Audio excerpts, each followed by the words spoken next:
This episode is brought to you by freedadcourse.com. You are always one conversation away from changing your life, and the power of hello is something that I subscribe to every single day, and I'm always saying hello to new people everywhere I go. Increasing your opportunity, increasing your connection, and getting access to the solutions to the problems that you are facing, whether you're on active duty or just beginning your veteran transition or even transitioning out for 20 years.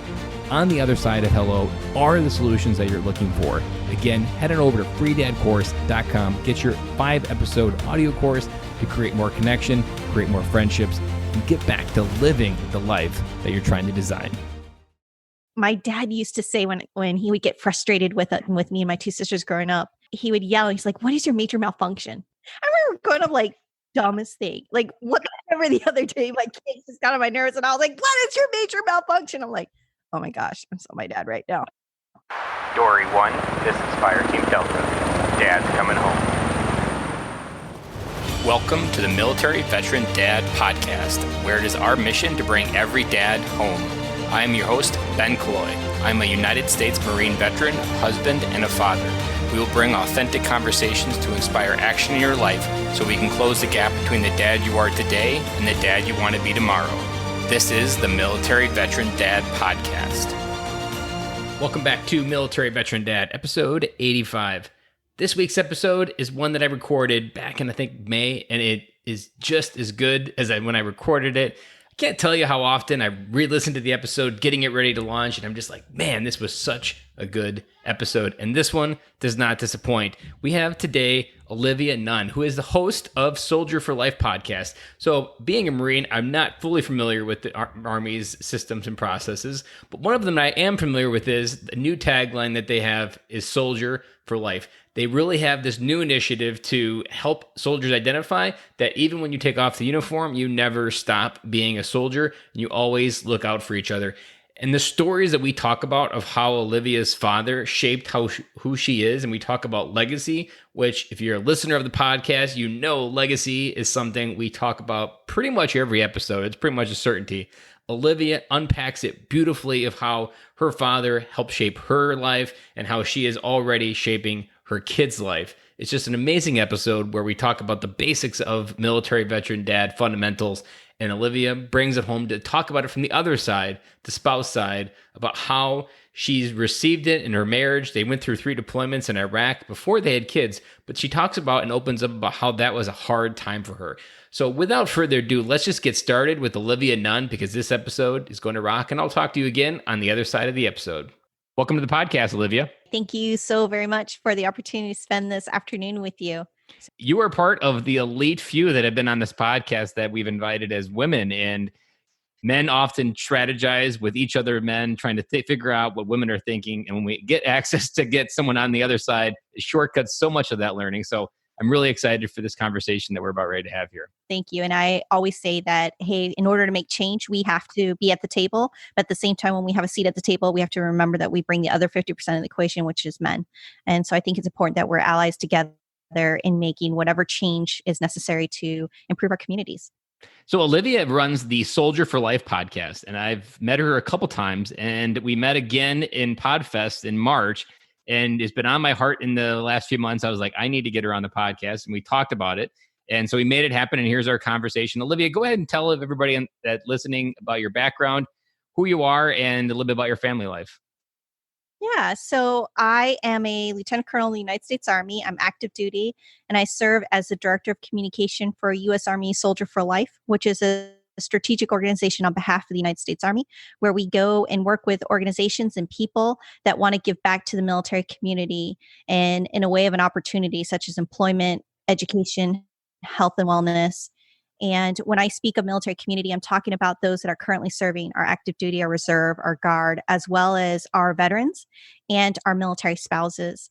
And I have been serving for 19 years, and I'm looking to retire next year. I am dual military. I'm married to actually another Army officer. He's a cyber warfare officer, and we have 2 kids and live in the DC region. And I got to this position because I became a public affairs officer back in 2008. But prior to that, I commissioned as a chemical officer. And so I spent a lot of time at Fort Hood, Texas. My husband was armor previous. And so did 3 lovely tours to Iraq. Tough times, but definitely I think what helped shape and develop me as a leader. I really got into the whole concept of being in the Army because of my dad. My dad joined the Army when he was 17, and one of his duty assignments landed him in Korea. Met my mom, got married, and he continued with his life and had 3 kids. And I'm the oldest of 3 girls, and I am daddy's little girl. And daddy was in the Army, and I wanted to be in the Army. I had no idea what that meant, just other than that's what daddy does. So therefore I should do that. But for Koreans, it's a big deal to go to college to get your education. So my dad was like, I don't want you to enlist. I want you to be an officer because I want you to go and get your education. So that's what I did. Went to college, commissioned, and didn't know how long I was going to be in the Army. But here I am 19 years later, and looking back going, wow, what an incredible ride. How old are your kids that you have? I have 2, a 7-year-old girl and a 3-year-old boy. So my husband and I are kind of older parents. I wanted to achieve certain milestones within my career, like such as company command and things like that. And I just felt for us that the time to start a family just wasn't right. And especially with 3 deployments to Iraq, one of them being 15 months long, starting a family just kept getting pushed off. And then finally I felt like I was mature enough and I was ready within my own career, my career timeline. And then I had some fertility issues that I had to go through. And so by the time I was almost 35, I had my first kid. So whereas most of my friends who are, at this stage in their life, at this age and this stage in the game in their career, they're about to be empty nesters. They're going to be retiring from the Army and their kids are going to college. And here I am with little ones. One is still running around trying to be potty trained. So different set of adventure for sure.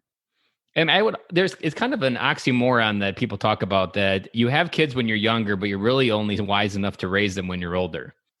Like, you may be jealous that your other kids are entering college. Like, I would be jealous almost of you because you've had a seasoned depth to your view. And you're at a season of life where you have the maturity to really fully embrace parenting, not get distracted with work, not chase work over being a parent, not being connected, being present.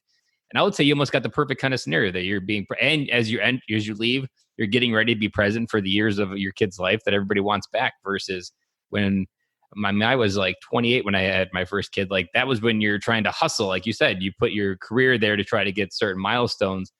But therefore, when you're younger, you just try to like survive, and you often don't realize you're missing out on those core memories in the beginning that don't ever come back. Yeah, there's definitely a trade-off. I think whereas the maturity and wealth as well, in terms of being able to give to my kids, don't have a want for anything, right? They are some spoiled kids, even I will admit to that. But the nice thing is that I am in a better position. The part that I struggle with is that because I am older, is that I'm not a spring chicken, so I get tired a little more. So that's a struggle, and I want to think that I'm hip and still into the new stuff. So hopefully I won't be like that old ancient mom when my kids are in junior high and high school where they're like, oh my God, I don't want to take my mom anywhere. So, well, I think the best advice to stay hip is just really stay encased in their imagination. Like, as long as you live in their world, you'll never get left behind. I think it's when you let your kid's imagination grow on its own outside of what you want, or you kind of disengage from that connection. Like, as long as you're in their imagination, you'll always be kept up, kind of, because you'll be there. Like, my 8-year-old is into the Disney movie Zombies, Descendants, and I've seen Zombies probably like 10 times now. And I know the words to the song because she's always singing it, and then I'll be dancing it with her in the kitchen.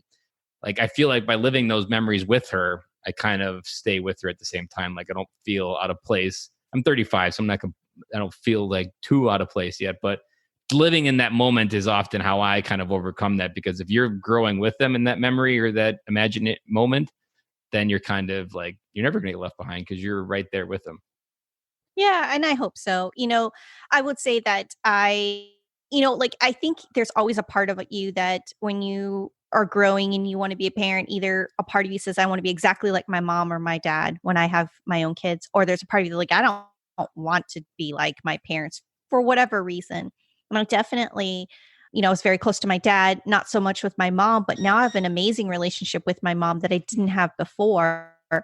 And so there are parts that now I understand as a parent why my parents did what they did. And so it's a balance of trying to be like my mom, but at the same time trying to be my own self. My mom is, she's Korean and she grew up in a different culture. And she was a tiger mom. She is a tiger mom. She's not a tiger grandma, which is interesting. Like her grandkids could get away with anything, but with me, she was very strict. I mean, there was no give. There was a certain level that I had to achieve every single day. And as a kid growing up, I hated that. I hated every part of it. But as an adult, I look back like, wow, that's the foundation that I've been able to grow up on. Why I'm disciplined, why I can stay focused and get things done, because my mom drilled that into my head. And so as a parent watching my own daughter grow, those are types of tools that I'm trying to give to her. But at the same time, kind of remembering what life was like when I went through and maybe not so intense, and try to kind of give my daughter a little more space. So sometimes I'm good at that. And other times I end the day and I'm like, wow, that was probably a little too rough. The superpower that I kind of recognize as a parent, like, cause I didn't necessarily feel like I grew up on a farm. So, I mean, I knew what work was, but I didn't feel like I was disciplined to keep going when I didn't want to. But I think as a parent, like one thing I use now is a lot of my stories from the past. And I think I don't think it's wrong to do what your mom did, but I think to back it up with that like complete understanding, because like kids are smarter than we give them credit for. So like my 8-year-old, I'm always consistently sharing a story about like a time where my life was unfair, because she's kind of at the stage like, that's unfair. That's unfair. He got this, she got that. And it's super annoying. But so I'll share a story about how boot camp, you get screwed over for one person and 80 people have to suffer. Like she really, really enjoyed that story. And I can see that thread getting woven into her choices today or every day that she's trying to do better. And I think that's one thing that parents don't realize in their arsenal, especially military people. We have such great stories. Like use your stories to help teach that lesson versus kind of just saying, because I told you so. Like no one likes that. But if you tell the story, like they get to know you, they get to understand the reason, but then they just feel connection and they can maybe understand a little bit better. I'd like to go back a little bit to, you mentioned that your dad was in the Army as well, that you met your mom in Korea. I want to ask, what did you think as a military child growing up and seeing the world without really understanding it? How did that essentially change who you are, or not change, but help identify who you are? And that's not even the right word. How did that help you grow into who you are today based on being a military child and seeing and being exposed to the world at a young age? Yeah, so my dad is actually half Korean and half English. He was born in Korea and he was adopted as a child to an American family. So he grew up in America. And being a biracial child himself, he had a hard time growing up as a young kid in Korea, and then in America. He went to Midwest America. My dad's side of the family is from Minnesota, and he had some difficulty with that. And so he joined the Army because he wanted to leave town, and that was the thing that you did in the late 70s. And he ended up going to Korea. He took an assignment to Korea, and he met my mom. And so really, I'm actually 3/4 Korean and 1/4 English. And being a biracial child, born in the late 70s, growing up in the 80s and 90s was actually really tough for me. My dad and my mom wanted to give their kids the best. And so for us at the time, it was about survival. And the survival at the time in America was try to be as Caucasian as possible, like try to blend in and try to be just like everybody else. And while my dad was in the Army, we never lived on post but one time. We lived, most of my growing up was actually in Washington State, just right outside of Joint Base Lewis McChord, back then known as Fort Lewis. And so most of my friends were not in the military. And so for me, it was trying to be like everybody else. There was literally maybe 5 to 10 kids in all of my elementary, junior high that were not Caucasian. Everybody was Caucasian, and I was that one, and everyone singled me out because I looked different. And because not only that, everybody else that was a minority, they were all Korean or all African American or Hispanic. For me, I was the one biracial child. And for me, that was a little tough growing up because I was always reminded by both sides, by both communities, I was never enough.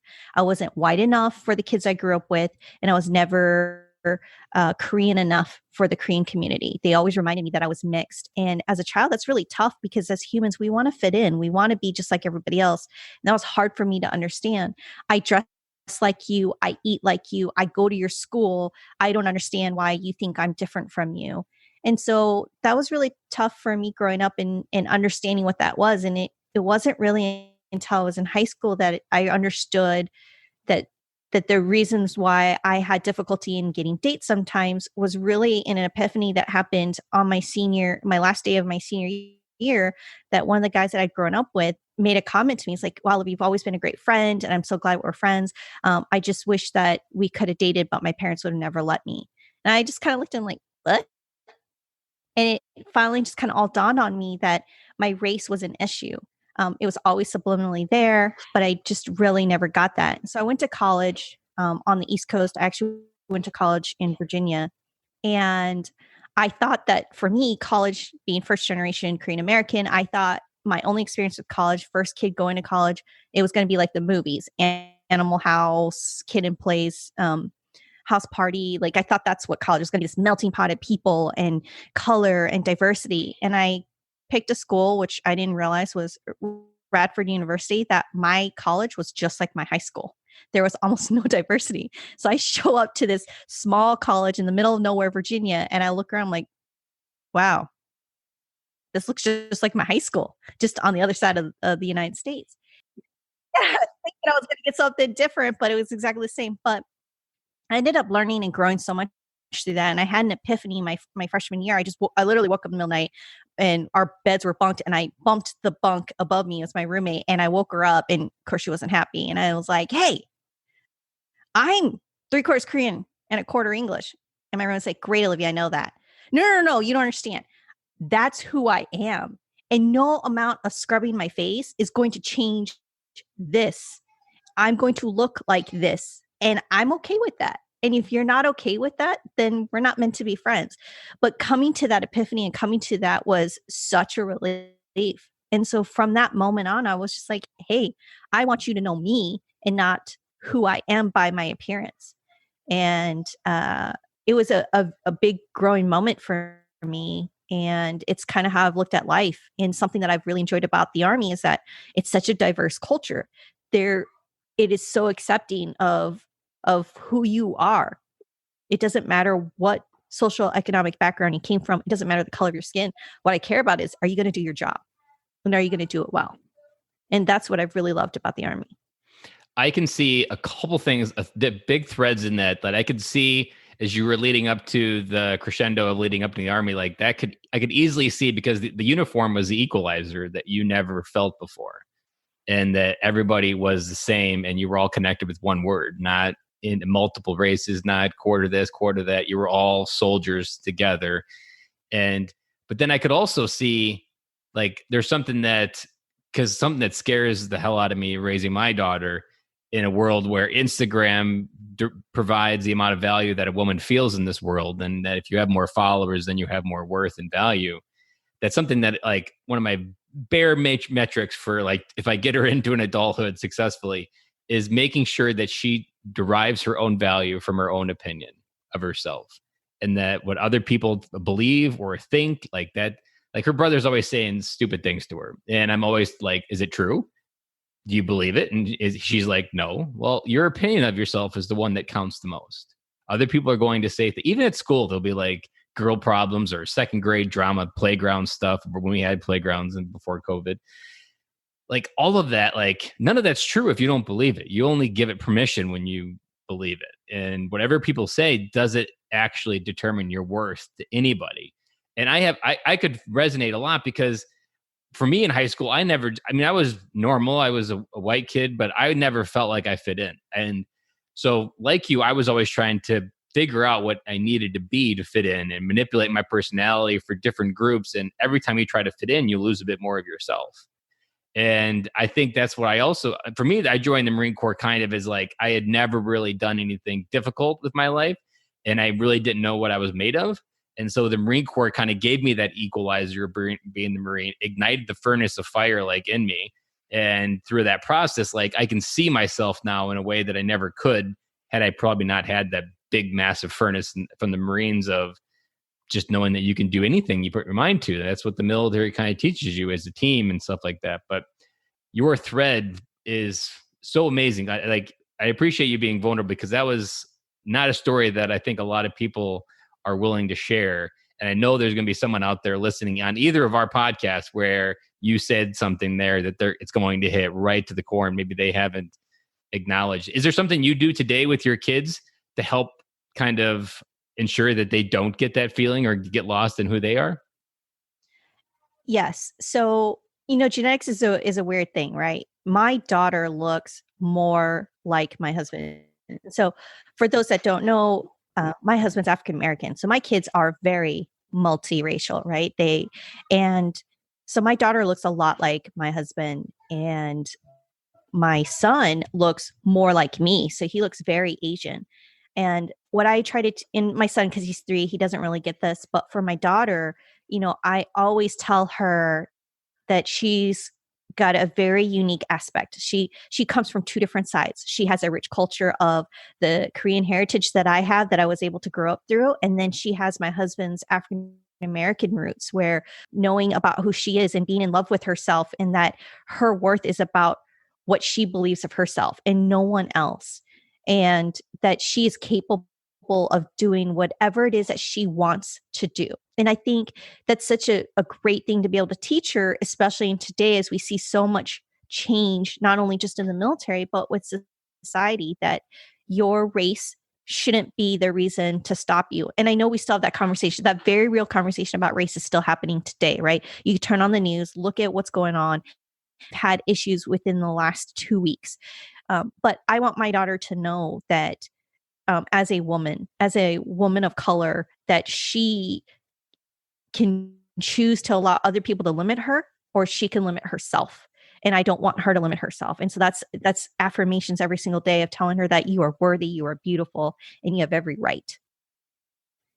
And that's a conversation that I really didn't have with my parents. Because it was all about fitting in. Like it's a different age. We get to be able to really enjoy different cultures now. It's cool. Growing up, when I brought home lunch to school and it was sushi and stuff, like I remember I got picked on for that. Now it's like, you aren't worldly unless you know how to eat sushi, which is really cool. But that wasn't like that. And so I want my daughter to know that she's unique and no one else is going to be like her. And that's a beautiful thing. And that was something that enriched my life, the diversity, like something I'm not proud to say, but it's still true. I didn't have my first Chinese food until I was in Camp Lejeune and in my school. Like we just never had Chinese food for my entire life. And when someone asked me to order, I was like, I don't know. I've never ordered Chinese takeout ever. And one of them recommended General Tso's chicken. And still to this day, that's my go-to Chinese meal. I haven't really diversified within my Chinese food. I did diversify a little bit when I was in Okinawa. I experimented with different stuff. And when I was in Korea, I spent 4 trips to Korea when I was in Okinawa. I've been to Camp Humphreys and Osan and all those different bases there.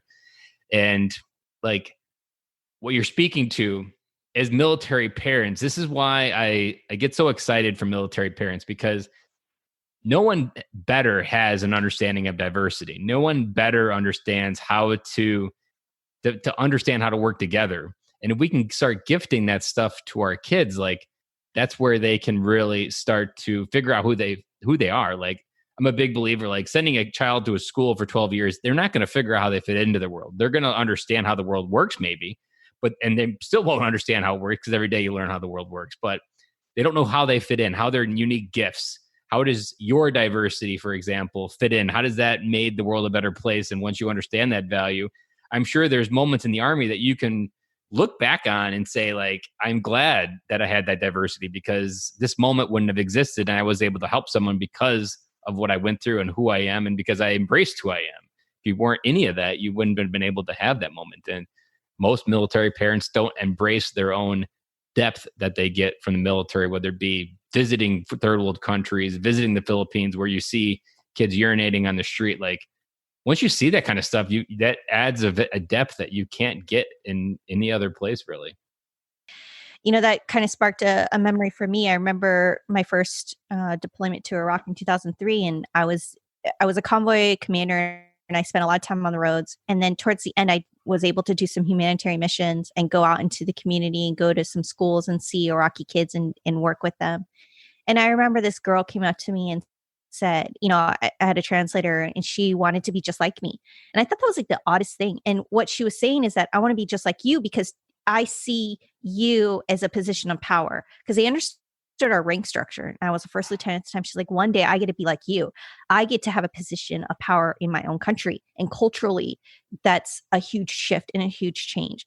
So I was just really awestruck by that and just really humbled that we were able to kind of show hope. And it wasn't anything special that I did. It was just, I was there and we showed a cultural side of America that as a woman, I could still be a leader. And I think that's a huge gift that I think the military gives, especially now, when we changed the laws and said that my gender is not a reason for me not to fulfill any position in the military. And I think that's really cool. And I think but the part that we owe to our service members is that we've got to mentor and educate both sides, both men and women, on how do we successfully continue to do that integration? How do we lead them through that change, through that fire, and developing them so that they could be the very best leader for those that they are entrusted to care for.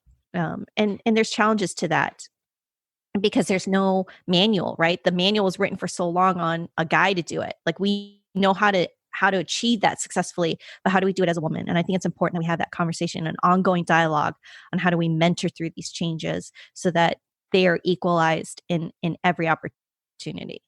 And I think a lot of that conversation begins with your self-image and the value that you derive of yourself. Like so much of society and kids today, they derive it all externally. Like, that's why Instagram scares the hell out of me, because when my daughter's 18, there's going to be a lot of women that won't feel value unless they have the amount of followers. They don't get a certain amount of likes. And that's not where you get the value. That's not where you can believe you can do anything with your life, or that the only thing stopping you from doing all this is yourself. And often, like, that's the people install walls in their life that they don't ever realize that are invisible. They just need to walk through them, but yet they treat it like there's a wall there the entire time. And there really isn't in some cases. It's just people are trained to believe that they're not.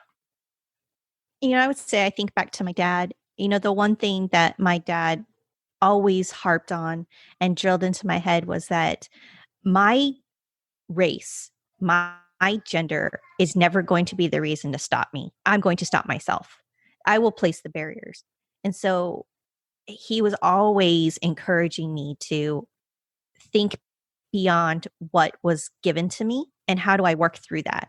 And both my parents have taught me hard work, how to be focused, how to dig in and to give back. And my dad says this to this day, that the 12 years that he spent in the Army were some of the best days of his life.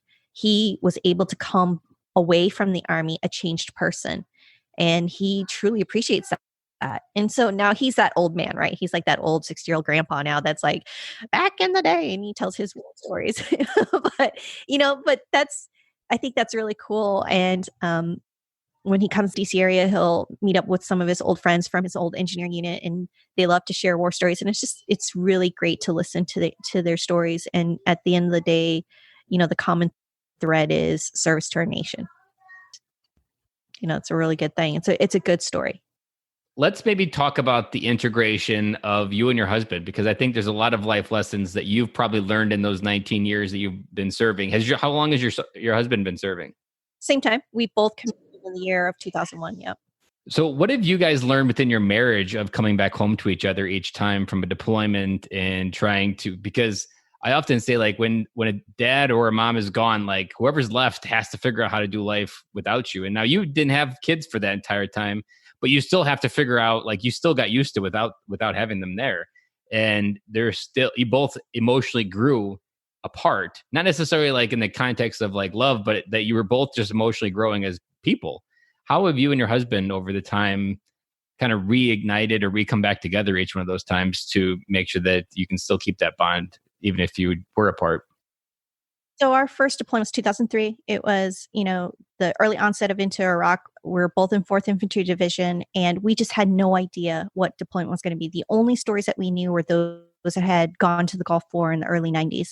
So we had no idea what we're going into. And so we both left on that deployment really scared. Like, I don't know if I'm going to see him again. And I mean, we moved faster than our our supply lines. I remember we got 1 bottle of water a day. I mean, just like we didn't live in those containerized housing units. We lived in tents, sometimes on our vehicle.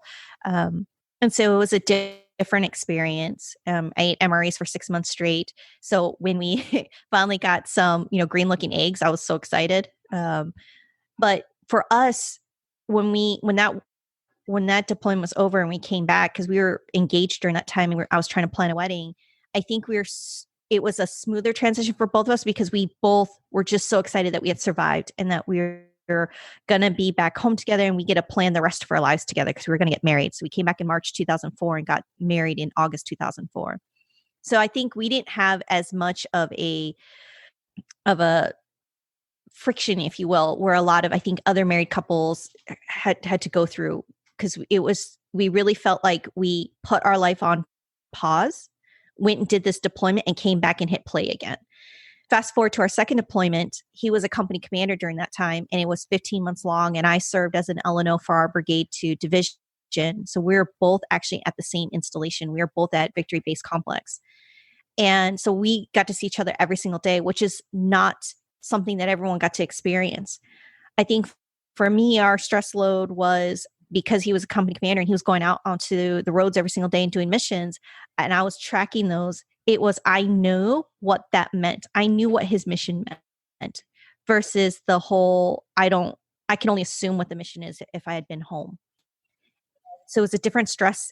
But we got to share that every single day. At the end of the day, it was going over what the day was like for both of us. So when we came back home, he came home a month before I did.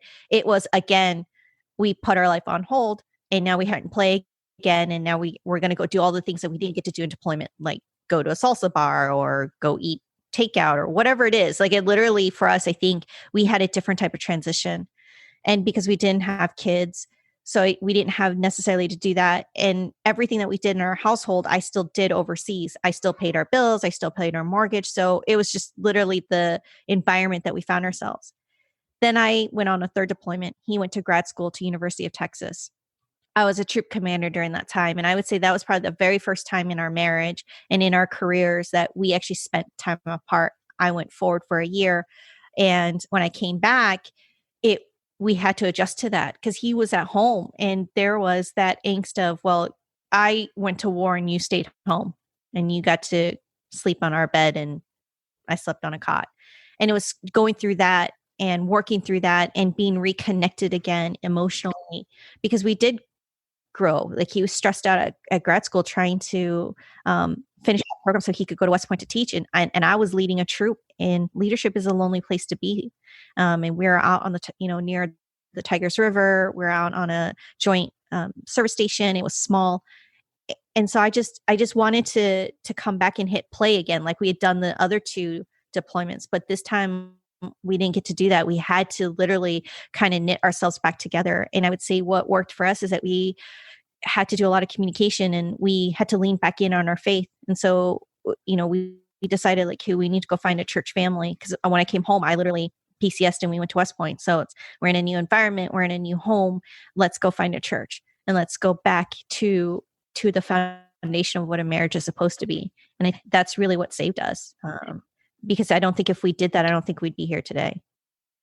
That's important. I think what you mentioned there, going back to the roots, that oftentimes when you're deployed and you're apart, you're often on the weakest part of the branches on the tree.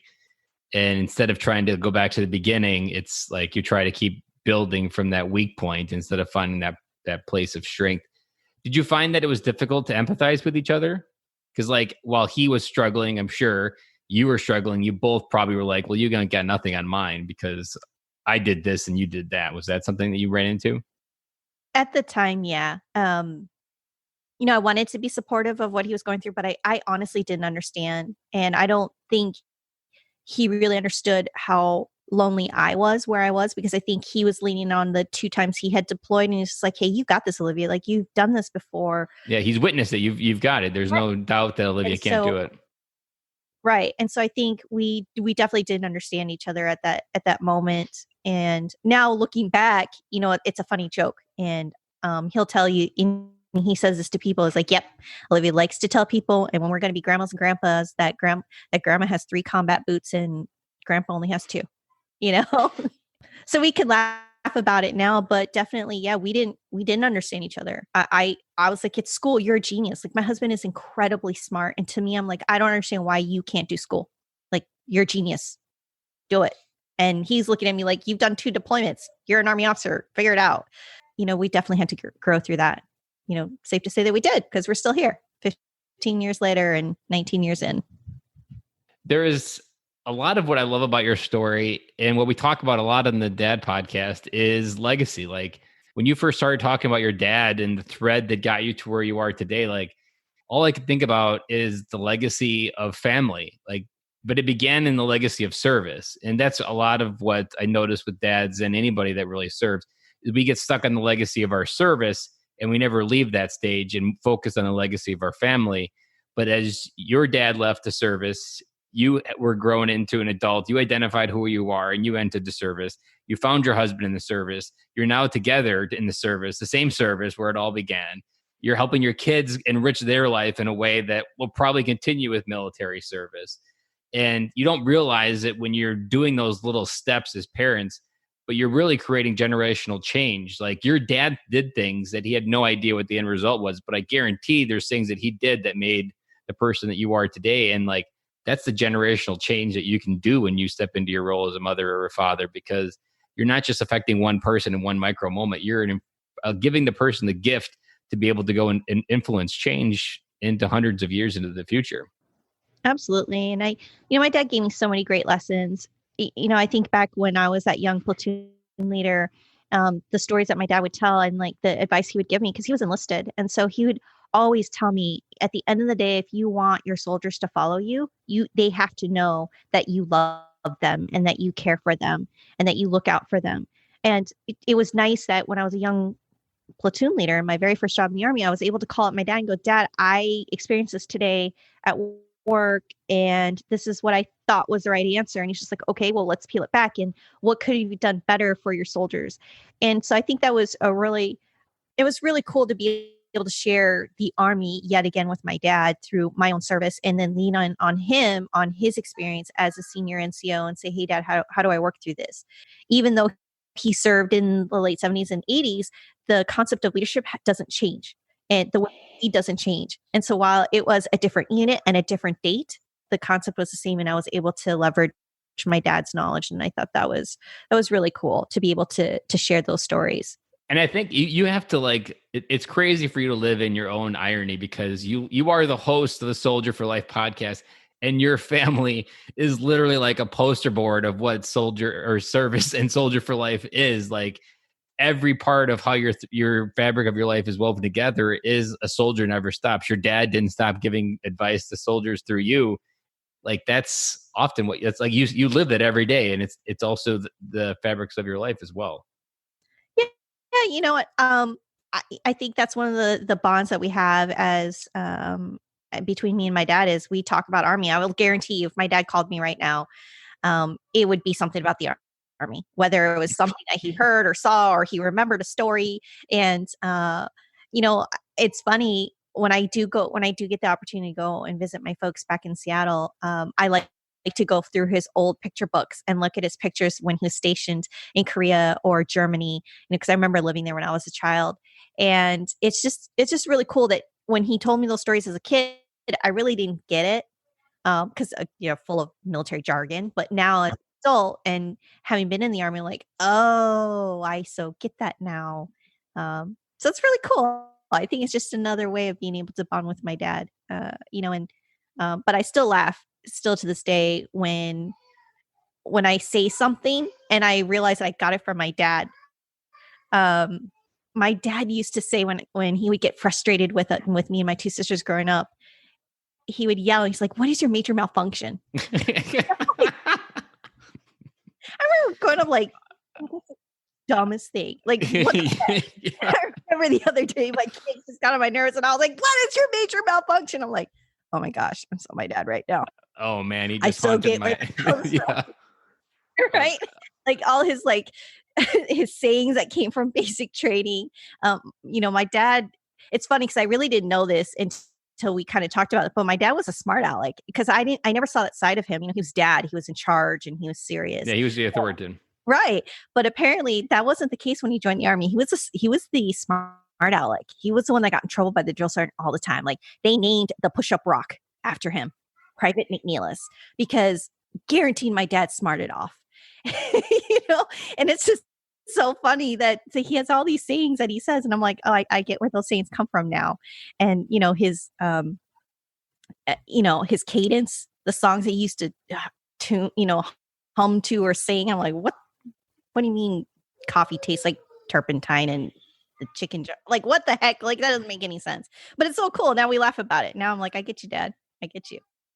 You hit on a big topic that we talk about. And if the dads out there listening, I want to point this out, that when you tell those stories and you laugh in the way that we just did, when your dad passes, the part that you don't know when it's happening and you never know when your life's going to end. But when I was talking about earlier, when you give the stories of advice through stories like that, or give advice through stories, you give them a blueprint of how to connect with you. Like after your dad passes, you will always know how to remember your dad. There won't be a question like of who he was, what did he think? Like you have probably an encyclopedia of stories of like, what would dad do? And like a lot of kids out there have no idea how to answer that because their dads never revealed themselves to their kids. And we never engaged. And that's why this podcast exists, because dads don't engage with their kids. They don't enter their lives to enrich them, to help them understand who they are, so that if you do pass or you do die in a deployment, they never forget who they are. Do you know who Ashley Buggy is? She's a milspouse, and her husband died in a diving accident in Hawaii like maybe 5 years ago. And he was a man that lived without bucket list. He PCS'd Hawaii on a sailing ship out of Los Angeles Harbor. Like that's kind of the bucket list kind of guy he was. After he passed, she took that legacy of no bucket list, and that's how she lived her life. I interviewed her when she was in Poland, touring Europe with her family, and her kids were like 4, 3, and 1. So like a young family going around Europe by herself with like maybe one of her friends, I think. And every time those kids want to know what it was like being dad, they just have to do something adventurous. And like, it was beautiful. And I realized that. And there's so many stories that I've interviewed where dads are giving their kids blueprints of how to connect with them.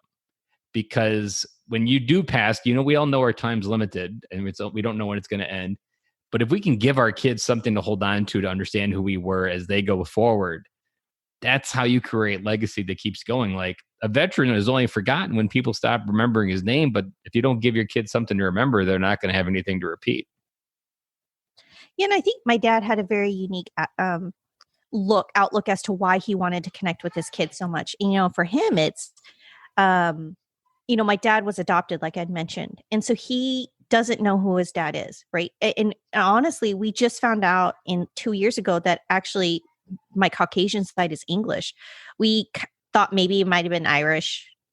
We assumed it was Irish because it seems like everybody's Irish. But we actually really never knew what my dad's half side was. We knew he was half Korean because he knew his mom and remembers the day that she put him up in the orphanage.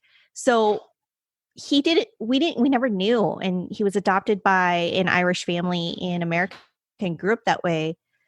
But my dad has always yearned to be really connected with his own blood, with his own family. And so when he had kids, he wanted a different story than what he had. He wanted to make sure that his blood knew who he was. Not in the way of like, he or she's going to carry my last name, but more of like, I want you to know me in the flesh. And so his kids are like everything to him. He wanted to make sure that his legacy lived through his. Yep. And it was that gap that drove him to do that. Like he may, if he knew his dad, you might not have the connection to your father that you have today. Like, so even though it was sad that he didn't know who his dad was, that drove him to be better and stronger. And like that had a positive outcome, even though it began on something negative.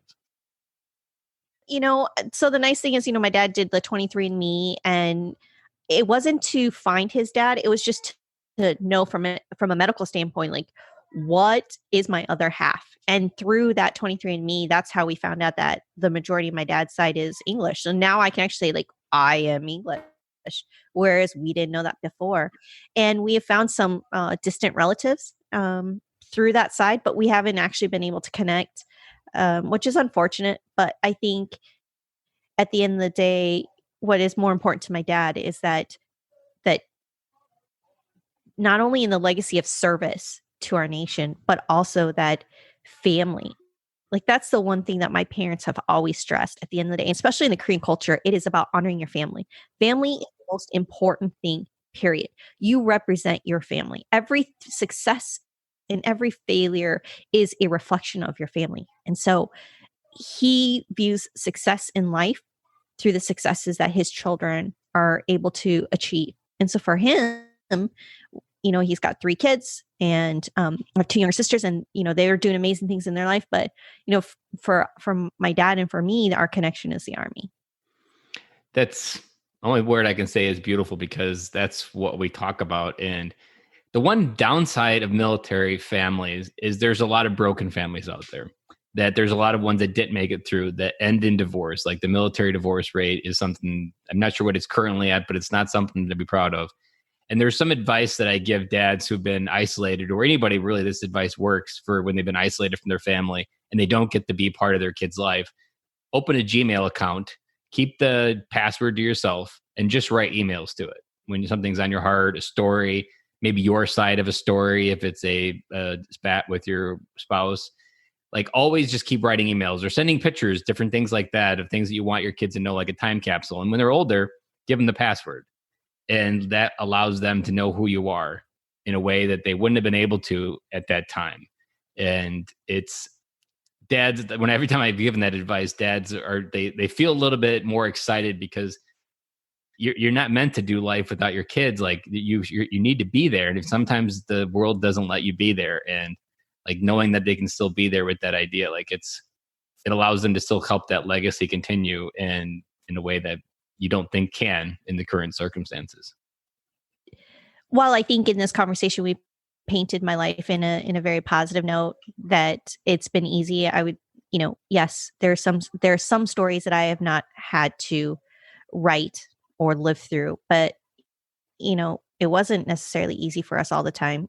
My dad was a private in the Army when he had me. They didn't make anything. This is the 80s Army, right? They had worse paychecks than we did today. But that was the one thing my parents have always stressed was, you have to work hard. Like nothing will be ever given to you. You have to work for what you want. And I think that is a great foundation that they've been able to pass on to me. It's one of the reasons why I've been able to do what I do. While I might not be the smartest tool in the shed or the sharpest one, I'll work hard. In making sure that I take care of those that I'm entrusted to take care of. And that has always been the most important thing to me whenever I have the opportunity to lead men and women is, what would my dad have done if he was here? How would he have led them? And so I think that's really cool. You have the blueprint to keep that going, and that allows you to be a stronger person as you go into your life. Like that, something you can never take back, and you never want to. Like that's something you want, that'll run you to the end of your days, and you're going to keep it going with your kids. So it's just, I've absolutely loved the conversation where we took it, because I wasn't exactly sure where it was going to go, but it went exactly where it needed to go, because legacy is one of the biggest takeaways of this podcast, and that the legacy of fatherhood, the legacy of being a mother, all of those matter, and they're happening whether we choose to engage with them or not. And I always tell dads, it's time to come home, because your kids need you, and the role of fatherhood matters. And I think you're absolutely right. In our own family. So for those that know me beyond just the voice or on social media, but I share that we have a blended family. So my sister lives with me along with her son, my nephew, and my nephew and my son are exactly the same age. They're 7 weeks apart. So I jokingly always say we have twins in the house, because there are 3 kids and 3 adults in this house. And to me, my nephew is a son to me, right? Everything is equally the same. Whatever I buy my kids, he gets too. And, it's unfortunate, but their life didn't fall out exactly the way that she had planned. And the beautiful thing is I get to share life with her. So she lives with us, and I get to see my nephew every single day and grow into this cute little guy. And my kids know them as their brother. That's not their cousin, it's their brother. And the unfortunate part is that, his dad isn't in his life for whatever reason. And so I think the really nice thing is that we get to do what we've always believed in, which is be a family. We are there for our family because our family matters to us. And we get to give my nephew all the things that he needs to be enriched in his life. It's never perfect. Life is never perfect, but I hope that I equip my nephew to be just as successful as the way I equip my kids. And so I think it is important that dads that are listening, that you do have to step up. You do have to be part of their life, however that is, whether it's through phone calls or FaceTime or notes. But I think it's important, and that's the one thing that I would wish for my nephew, is that his dad knows him. And maybe one day. Right now, kids always have those questions, like it's scars on their heart that they'll never understand the answers to. There's even things like, well, why didn't my father love me enough to stay?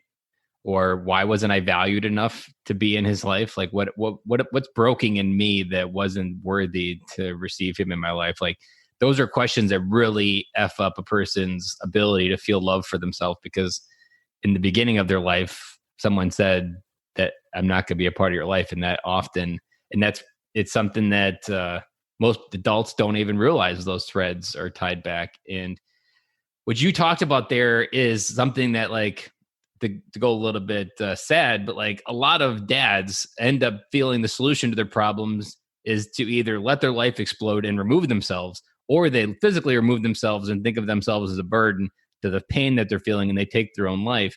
Just last week, a dad came to my attention, and he had 4 kids, and he was out of the Army, but he took his own life. And interesting how we've talked about family as our legacy and way we've talked about it, because the 2 solutions that can almost overcome any obstacle are family and love, whether it be fear or any of those. Like a few weeks ago, I did an episode on Frozen, and how Elsa actually has a version of a veteran inside of every one of us as an Elsa. And the story that she goes through, fear, conquering, and enabling her power and stepping into her true self. That's the story of a dad, a mom that just doesn't know how to engage, but it all got fixed with love and family. Like Anna brought love and family and just continuing to be there. She was able to get her sister through that. And her sister kept running from it. And yet it still needed to be connected to family in the end to help get her through. And it's just, all we've talked about today is the solution to a lot of what dads and moms don't feel like they have the ability to, which is just love and be connected with family. Even though it's scary, that family you can move mountains with family if you have the right intentions and the right connections, and the solutions at the center, not on the outsides where you think you can just remove yourself. Yeah, I mean, family's messy. Let's just be honest. Are messy. You love them, you hate them, you wish you didn't have them, but at the end of the day, it is your family. And our family's far from perfect. We've got our own, soap opera drama filled stories, but I wouldn't change it for the world. And I love the fact that I get to do life every single day with my sister. She's my middle sister that lives with me, and it's not perfect. There are days that we want to strangle each other, but it's a lot of fun at the same time. And it's really cool that I do really get to share this life with her and with my nephew, because he's just a cute little bugger. So super excited I get to see him every day. Well, as we wrap up this interview, what do you think a parting piece of parenting advice that you want to leave the audience that you've learned in your trials as a mom to a son and a girl? Like, what's your best piece of parenting advice you want to give out there? So this is going back to leaning in my faith and what I believe, but I truly believe that it takes both parents, however that's designed, whether it's in the house or out of the house, but it takes both parents to really develop a child. Through your parents, you learn love, self-worth, confidence. And I think it's important that we give those tools and enable our children to be able to be equipped for their life and to teach those lessons every single day, especially for our little girls. If you have a little daughter, teaching her that her self-worth is not defined by anybody. It's defined by what she thinks of herself, and that she can't be limited by what others say. It's really about how far she's willing to go. And then I think for boys, I think it's important that we teach our sons that you can be a game changer. And just because that's been the way it's always been is not the answer. And here's what I'm trying to drive at. It's how we talk to each other. When I was a company commander, I was very big on, because I had a majority predominantly male company, and I would hear them say like, oh, you hit like a girl, you run like a girl. And I would stop that. I'm like, no, you just said through that action that a girl is less than you. We're different. We're biologically different. And that is okay. Celebrate those differences. But don't compare me from a lesser standpoint. Because would you ever want to limit your child, your daughter, your sister, your mother, your aunt? And every single time when I ask that question, when I break it down, the answer is no, I wouldn't. I said, okay, so change your vocabulary, change how you treat each other, change how you talk. And I think that's important that we teach our sons that. It's not the good old boy club. It's not because we've always said it that way. We need to change that. And I think when we start changing the way we talk and the way we expect them to talk, we can make big changes in our culture, not only in the military, but also in society. And I think that's very important for the men in our lives and for the men that we are entrusted to develop. That's beautiful. And I always say that if military parents, if we can help our kids figure out who they are, figure out their gifts, and enter the world and understand how they can change it, like the crazy thing starts happening is that they actually start changing it. And military kids see a world that most kids never see. And so if we can help our kids enter that world in a way that they have a leg up on the other kids because they've seen more and experienced more than most kids ever experience their lifetime, they're going to go out there and doing amazing things. And that's why motherhood and fatherhood matters. And what you said there was beautiful. That it was gift wrapped in perfectly there. And it's just, I'm trying to think of anything extra to add to it. There's nothing to add to it. It's just exactly what it needs to be said. So, Olivia, where's the best place for people to connect with the Soldier for Life podcast? Absolutely. Thanks for asking. So Soldier for Life podcast, we are hosted off of Libsyn, but you can find wherever you get your podcast, which is on iTunes, Spotify, and Google Play.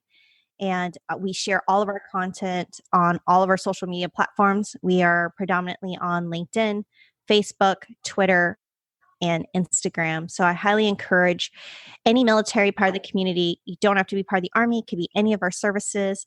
Again, active, Guard, Reserve, our veterans, and our military spouses to follow us on all of our social platforms because we're always giving out good information and let us know how we can help the military community become a better, more enriched place.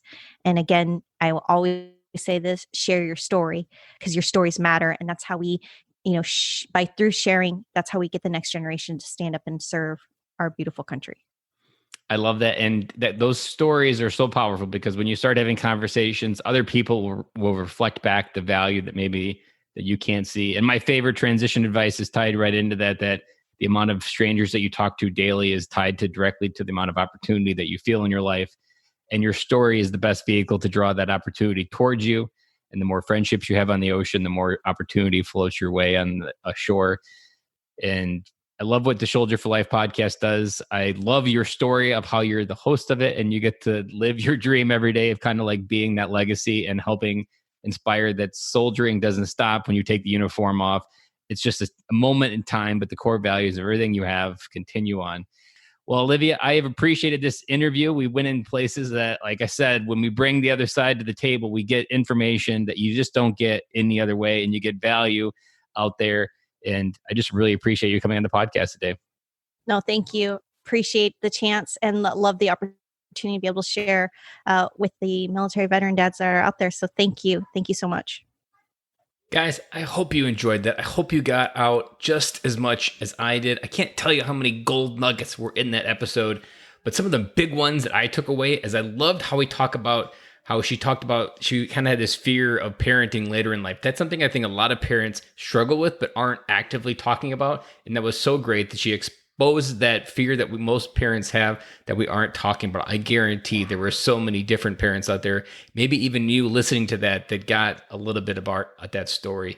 Living in your kid's imagination, that's some of my favorite advice I like to give dads who struggle to really connect with their kids. Like, don't worry about what your kids need. They just need your time and they just need your imagination and for you to help expand their imagination. That's some of the simplest ways that you can come home to your kids.